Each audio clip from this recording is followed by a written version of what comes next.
Shut up and sit down. And we're back! I can't believe I'm driving this car!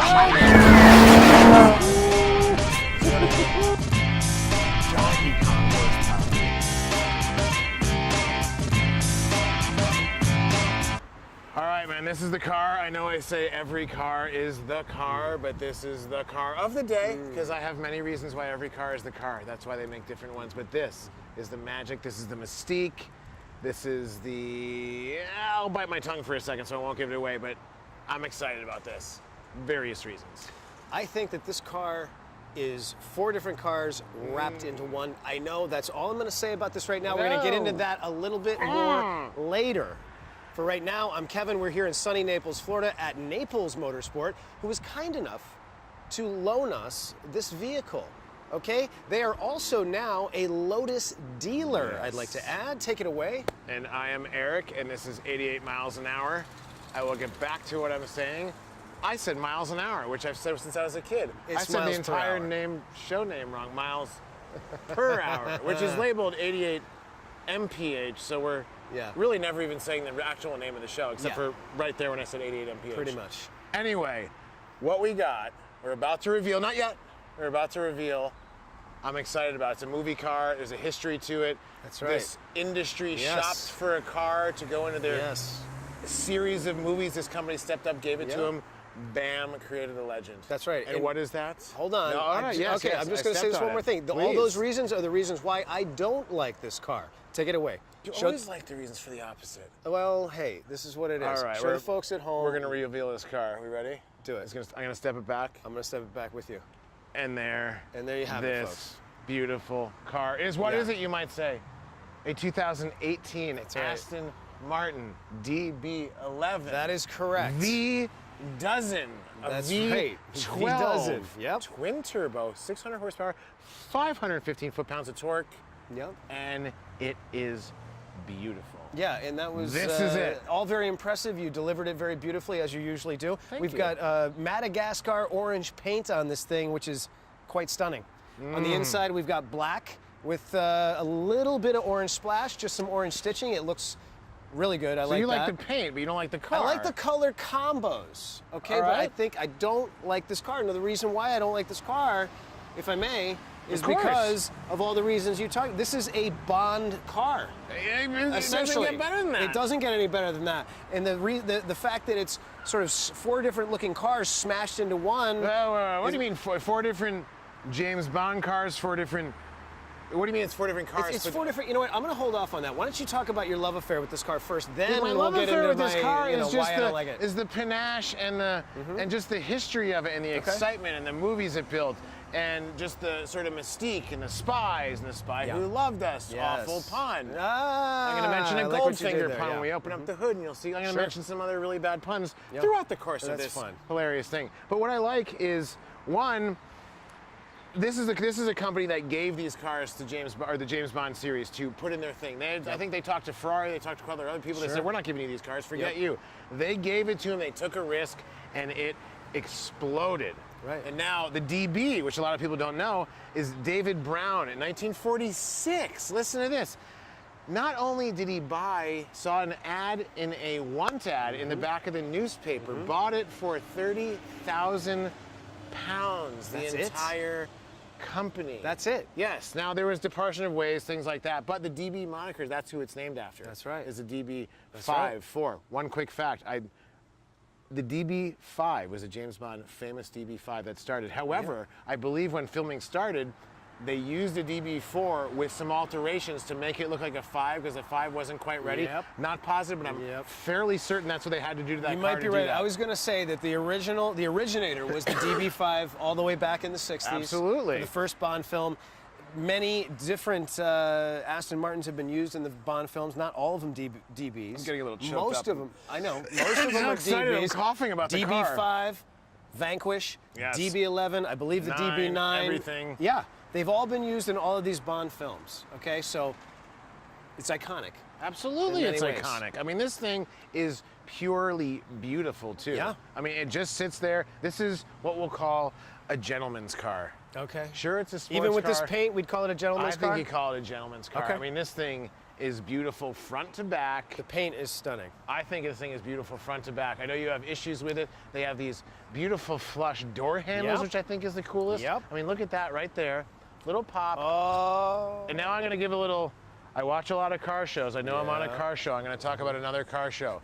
This looks very similar to the Kindigit design of door handles that they put in. They have this cool custom door. It looks very much like Aston Martin got a great idea from you and used it right there, which is pretty kick-ass. Yeah. But they do. They make really cool door handles, and it's very much reminds me of that. And that is a very cool door handle. It is. It's flush. It goes. You know, it's the Tesla one will. This whole thing will come out as a unit. I like just that pop and goes. It's something else. Right. I'm not overly overwhelmed by the the rims on this thing. I think it's it's a little bit of fan pattern on these. I'm not overwhelmed by these. But in the car in general, I think it looks great. I think it looks killer. It's got a nice squatty haunch in the back right here. These nice hips. I like the hips. I'm a little bit clamped. I like the hips. I like the hips. It looks like it has a rake to it. I think this car is beautiful. I think it's now. You tell me your bad thing. There's something. The 4 cars. What is this 4-car theory? Blah, blah, blah. Why don't you like the car? Yada, yada, go. Here's what I think. I think that this car looks, in the back, like a 1996 Pontiac Sunfire. I know. Dude, I know. A Sunfire? Let me finish. A Sunfire. Not even like a tricked out one. I think because a tricked out Sunfire I think is in the way front, better. it looks like a Danish Zenvo. Zenvo? I would agree with that. Zenvo. It's a Zenvo, not which a Zenvo. I often call like that sort of largemouth bass look. Kind of largemouth. It looks a bit like a Danish Zenvo in the front, and then on the 3/4 look, it kind of looks like a BRZ. No, sorry, a Toyota 86. No, sorry, a BRZ. No, sorry, a Toyota 86 because it's the exact same car. It is the exact same car with subtle differences, but when I come along the side and I look at the side of this car, it looks gorgeous. And I love the way it looks from the side. But when I hit all these other angles, I don't think it looks that great. That's why I say this car is 4 different looking cars smashed into one. And that's why I'm disappointed, because it's an iconic Bond car. And from the side, you love the way they look, everything else. So you love the side boob of the car. The side boob is all about the car. Side boob, yes. I love the side boob on this car. Good side boob, but this is a tight. car. All right, fair. It looks great. So cars have side boobs, just in case we weren't sure. Well, they do now, anyway. Yeah, yeah, they do now. So I think is it time? Is it time for? Of course, it's time. Let's take this car. I don't even know if we can argue your point in the car because we can't see the tail and we can't do that. So maybe we'll get past the looks of it and we'll go into this thing. I'm excited to get inside, drive this thing. Same gig. Well, the looks are going to be difficult to continue to talk about. We'll evaluate let's the just inside. Go drive it anyway. And I'll try and poo-poo your looks theory. Okay. All Let's do it. Now it's my turn to drive. I like that you went right to the driver's side. That I picked this thing. Let's do it. Special handle. And I like the, do you feel that door though? You open it up, it kind of feels like it sweeps. It does. You know what I mean? Let's do that again. I want to do it again, but as you open the door, I want to show you something too. Go. It kind of sweeps up. It's interesting. It gets real light. Look at this door card. What does that look like to you? The door what? The door card right here. Like, what does this all look like to you, this material? It looks like they have like a marble faux finish on the door. It looks like a countertop from a 1970s home. You know what? It does look a little countertoppy. I will give you that. That is a little bit disappointing as the countertop. Yeah, it is. At first, I opened it up. I thought it was unique. I was like, wow, that's pretty rad. Yeah. It's hard plastic too. It's not even a soft touch material. Not that everything in a car like this has to be a soft touch material. Is, not soft. So you're trying to emulate marble. Just saying. I get it. I'm not feeling the marble. I know what they're doing. I know what they're going for, but it's not marbly. It looks like I'm not jacked up about it. I like the seats are interesting. It looks like someone parted their hair down the center when they made the seats, and like that was their gig. They were big on like their hairdo like this. So they made the seats kind of similar, which good for that guy because he's got a really cool seat job. Yeah. Let's drive this bad bitch. All right, let's go. That's right, I said it. I'm gonna start this thing up. Whoa! Oh, I got a little tunes, which means I don't know how to turn it down, so we're gonna have some copyright issues. So this is gonna be good, and we're done. We are driving this Aston Martin DB11. the weirdest part of this, old school, like one of those old muscle cars. I cannot remember the name, and someone's going to go make a posting and say, hey, it was this one. Yeah, right, good. Push-button transmission. Yep. Really kind of neat. I mean, really kind of weird, but neat. Like, again, I appreciate, sort of people doing different things, and why not? Absolutely. Here's what I'll say about this car. All right. I really I'm just talking about the interior right now. Aside from the countertop situation on the doors, which I'm not too nuts about. Dude, you could cut a heck of a lemon on that. I mean, you could fillet a fish if you needed to. Exactly, right? It's not... that is the one little weird piece. It's the one little weird piece. Right. There's not a lot of it. So it's not that offensive. I really think everything in here is very simple. And everything else besides the countertop little paneling, it's all soft touch. It's like leather. It's gorgeous. It feels great. It feels plush.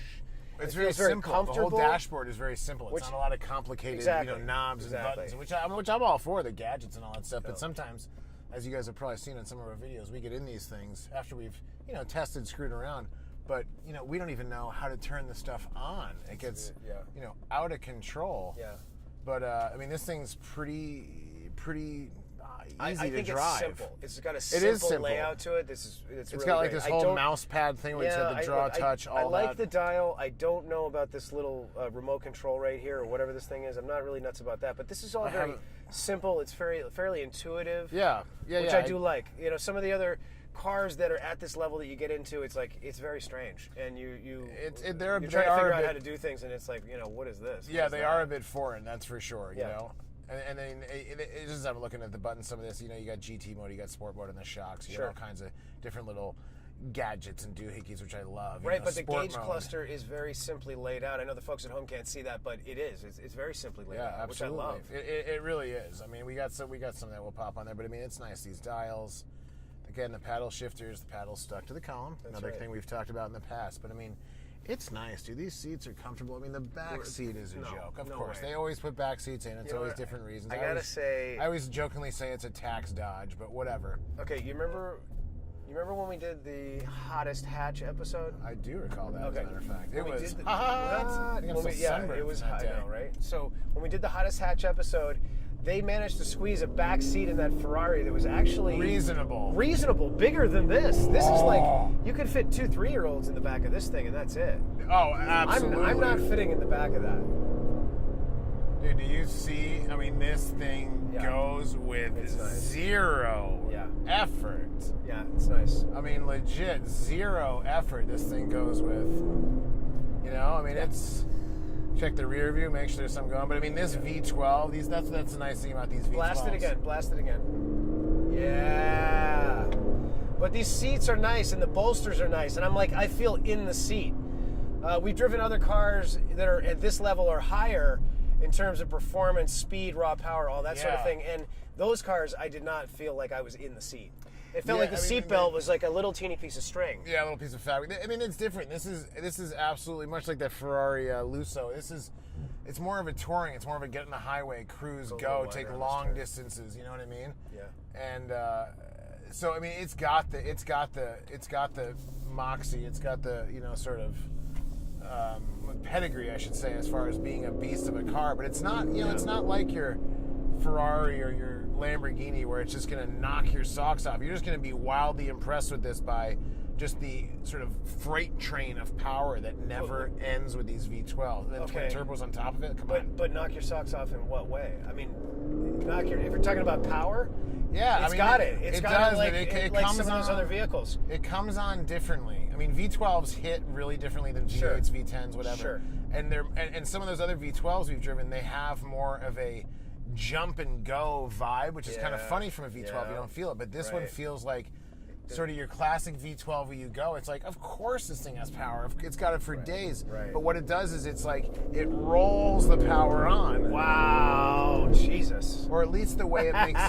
exactly. Did you see my head literally bounced off the headrest right there? Yeah, I saw that. But I mean, it throws you in the seat, but this power just rolls on a little more than just a hard-hitting slam. It's still hard-hitting, don't get me wrong. Right. But it's a little bit different. I mean, it sounds like it sounds amazing. It sounds amazing. Look at that. Oh, I scared him. Did you see his hands come up? I scared him. He's like, oh, we're going to hit Matt and Sam and Brandon in the camera van. We can't hit the camera van. No, we cannot do that. You know what I think compared to other cars in this class, I think this one's like a little understated. It's not so like it's not so flashy. It's not so in your face. It'll blend in a little bit outside. It will blend in, and you're not gonna think like you're not gonna look at this car and think like, oh, that thing's just like a screamer, like a Ferrari or a Lamborghini. It's an obvious sleeper, for lack of a better word. Right, it's a sleeper, but it's obviously not. But it's got it. It's got it, and then some. You see that thing just take off. You feel that back end just squat and got a little bit greasy, which is really fun. Yeah. You know, I mean, that's the hammer time. I know we're just hammering these things down, but dude, this thing is, it just pushes you in the seat. And dude, before you go, before you know it, you're going the speed limit before you even know it up in this thing. That's great. Okay, I can't wait to drive it. Little, how's she going? Downshift, it blips the RPMs to rev match, so you get the nice speed coming out in that gear. Bam, downshift. Yeah, did you see that thing just grip and take it around that corner? I did. These paddle shifters right here, dude, these are responsive. I mean, they're different than your Ferrari, they're different than your Lamborghini, but dude, they click and go. I mean, don't get me wrong, they're not different meaning in a different league. It's just a little bit different feeling. They hit really hard. This thing hits hard. I feel like some of the other ones just might do it a fraction of a second faster, just because of racing heritage, racing history, technology, whatever. Or that's just what they prefer, whatever it is. They're just like different in a way of like, they're different and that's okay. They're different in between white bread and wheat bread. They're both bread, but there's something a little bit different from them, and they're both delicious, whatever the heck it is. So would you say this is more of a white bread or a wheat bread? I mean, I think this is, I don't know. It's a tough call. I think it's wheat because it's bread, but it's got something going on. Yeah, it's wheat. Your speed right there. Look at that. So this thing, I'm never gonna do launch mode in these cars because this is not ours. But we can just stand on this mo thing, and this thing just grabs and goes. Yeah. Nice. That thing just grabs and goes, dude. But you see how it lagged a little? Not lagged. Yeah. It was just a little bit not as quick in the shifting. It kind of went and it sort of engaged and pulled another gear at a similar time. It's sort of. It's interesting. It's not just slamming you, and it's not obviously switching gears. It's kind of easing its way into the gear, but rapidly easing. Right. Rapidly easing. So let's do this. I'm going to pull over here. You're going to get in and drive. Great. And we're going to check out and see how you like this thing. But when it up revs, it's real smooth still. It is. You don't really feel it lurch at all, like you wouldn't. But watch when you do this shift. You'll see it'll go and it'll kind of like it'll catch and then take off. It's not that bam, bam, bam where you're just bam, bam. As I've said, you're not getting the Flintstones action, which is bam, bam, bam. Holy smokes, this thing shifts like a man. I'm stuck in traffic here. Hang on. We're currently in traffic on a back road with I want to talk a little bit more about we started this episode with me saying that I don't like this car, I don't like the way it looks, and I still hold true with that. I don't think it really was like. I mean, that's like the hot. Let me finish. Ferrari. I really think it was like the design, some of the design choices and cues. Like it does. It looks like some of these other cars, but look, there's no doubting it. This is an Aston Martin. This is a Bond car. Absolutely. And this thing is just balls to the wall, and it's awesome. It is. It's absolutely awesome. And it's the same thing as I was with that Ferrari Lusso. It's like the guts of it are awesome. Come on, you're not going to pretend it's not, but like the outside, it's just like, like as I said. My choice was I need a nice tea and a cigar, and I need to stare at that car in a driveway. What do you need to do to this car to stare at it? Maybe not saying it's going to work. I'll tell you what. What do you need to do to maybe have this go, or maybe completely fail? Okay, you were talking about having a Zen moment. You feel that on that shift? Yeah. It kind of just, So it's a different car, a different way to go about it. All right, here's the answer to your question. I think that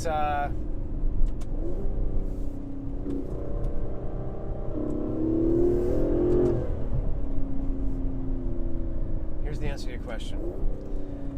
You said when we did the Ferrari that you would need to sit, have a cigar, lay down with this car, and get a little Zen time with it to kind of feel it out and to sort of, have a little bit of a love affair with it. Yep. And I think all I would really need to do is go watch a Bond movie, and then I'd be pretty stoked about this. I like this little area. I mean, granted, we don't get to drive these cars on the highways and crazy stuff, but this is a nice little road, a little bit of windy. You get some vibe to it. You can feel it. It's nice. But dude, this is this isn't a driver's car. This is a nice cruise car with the added bonus of a V12 tin turbo. You know what I mean? Like, I'm comfortable in this car. I feel comfortable in this car. Well, let me finish the thought that I started before. We've driven a lot of other cars. We've driven some supercars. We've driven all these different things, and some of those cars, like, they're great, but I still want to drive the car. I want to be able to drive the car. You don't want to have it a garage queen. I don't want to have it where it's like I'm going to zip it around town and show it off, have a bunch of people look at me, and like that's it. I want to like drive the car and like enjoy it, and I want to be comfortable in it. And like this car, it wins. It gives a different vibe. It gives wins a different in vibe. all of those categories, and it's a little bit unattainable in the vibe. It's very simple. It's very high tech. It's very simple. It's a beast all around, but it's like. It doesn't. You're not overwhelmed with, oh my god, I'm in a race car. Yeah. That's exactly what it comes down to. You're exactly right, and I would take this over many other more expensive cars. Right, and this isn't quote unquote the race car, but it sure as heck has that engine of a race car. So I mean, it gives you that little piece. This thing sounds crazy. It sounds amazing. You know, it's funny. That seems like a big hood. You're not seeing it though, barely. No, I can't really see it at all. It's weird. I feel like I'm like down in the car, but my vision is a little impaired. You know, it's funny. I felt like when I was driving that Lusso, I was just up a hair higher. Yeah. But it didn't feel weird. It's funny how just these little nuances in these cars, you can just feel it. No, the visibility is amazing in this car. It is, dude. That's great. With some of the other cars we've driven, it's like I can't see a damn thing driving this. Which, you know what? You got the gas pedal, so you don't need to see anything on or around you or behind you. You just gas and you're gone. And I really like these paddle shifters. Yeah, those are nice. I like the top little hook on the paddle shifter. I was kind of fondling that while I was driving. I thought it was pretty decent. Yeah. Little paddle shift fondle. What's wrong with that, dude? Yeah. All right, folks, before we get to the wrap-up, I just want to remind everybody that Naples Motorsport, who is kind enough to lend us this amazing vehicle, they are now a Lotus dealer as well. So anybody interested in a Lotus, come on down to Naples Motorsport. They have that and so much more. Oh, my God, so much more is exactly right. Now, as there's so much more, this is so much more. Yeah. As far as the other cars, what do you think? I get the visual. I get this. We said we couldn't discuss the visuals when we're driving it, but... It seems like you're hip to it. I mean, and again, how can some of these cars you can't be? But aside from some of the design aesthetics on it, it's a great car. There's no question about it. In terms of drive, comfort, all of that sort of thing, could I use this on long drives? Could I drive this car around and feel comfortable driving it? Absolutely. Yeah. Man. It's a great car. I don't like the way it looks in some spots, but this thing's a beast. It's awesome. And the reality is all these cars we look at, all we're doing is sitting here splitting hairs because we would take every single damn one of these things. You know what I mean? But we're splitting hairs because we got it. Because quite honestly, it's like, a lot of people, you just don't get the opportunity to get, sit, look, touch, feel these cars. So it's nice to be able to share that. It's like, heck, we don't get that opportunity all that often. We've gotten it a lot lately, which is awesome. You know, I've always talked at car shows, getting guys' car, getting car shows or getting their cars, I should say. For that. I check out as much as I can. But Todd, thank you very much, man. You know, we appreciate that. Also, as we've said before, check us out. We got our 88 miles per hour. I said it correctly this time. 88 miles per hour. We got our merch. Go to visualbabble.com. You got some generic shirts. This is our t-shirt sponsor, kind enough to make me these weird shirts. He likes the 88 miles per hour. Don't forget to like, subscribe to the videos. Don't forget to comment, too. We love to hear what people think. Yes. You can also follow us on Instagram at 88MPHBaby. You can follow me by myself at Eric Nonies. That's right. On Instagram. I'm Kevin. This is 88 miles per hour. Thanks for tuning in. Thank you. Let's go back and drive some more of that stuff. Here, wait, I got to give you your mic. And then let's get out of here. Oops, I unplugged mine. See, it's like I know how to work this stuff or something. Let's get out of here. Turn this bad boy off.